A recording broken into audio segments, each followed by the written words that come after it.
ჩემი იმუნიტეტი. ხა ამ ჩამოთვლებიდან გამომდინარე იმუნიტეტი თითქოს ცუდი უნდა მქონდეს, მაგრამ არა, საკმაოდ ძლიერი იმუნიტეტი მაქვს.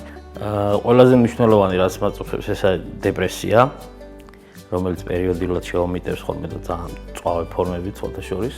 ჯანმრთელობის გამო ვერ ვატარებ ფერად სათვალეს, ლიფტში ვერ ჯდები, ვიდრე რომ კლაუსტროფობია მაქვს საშინელი. მე არ მახსოვს რომ მქონდეს ტემპერატურა და სიცხე. მაცმებდნენ ძვრიან წინდებს. ერთ დროს მამწუხებდა ფრენიშიში.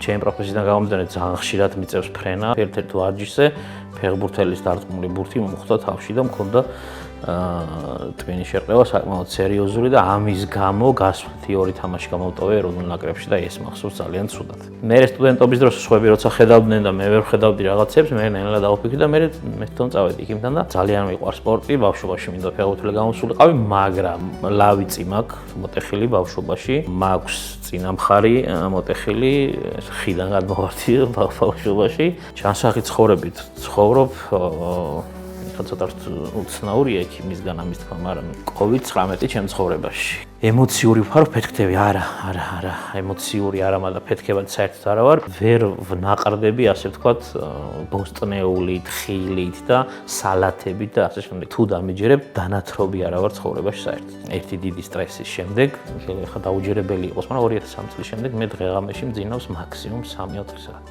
მე ვარ ეგრეთ წოდებული ჩვენი კლიშეს მსხვერპლი, ასე ვთქვათ, რომ ჩემი შვილიშვილი აუცილებლად დოქტორი უნდა გამოვიდეს. მე ვარ დავით ხარაბაძე და მე ვარ ნამდვილი პაციენტი ვარ.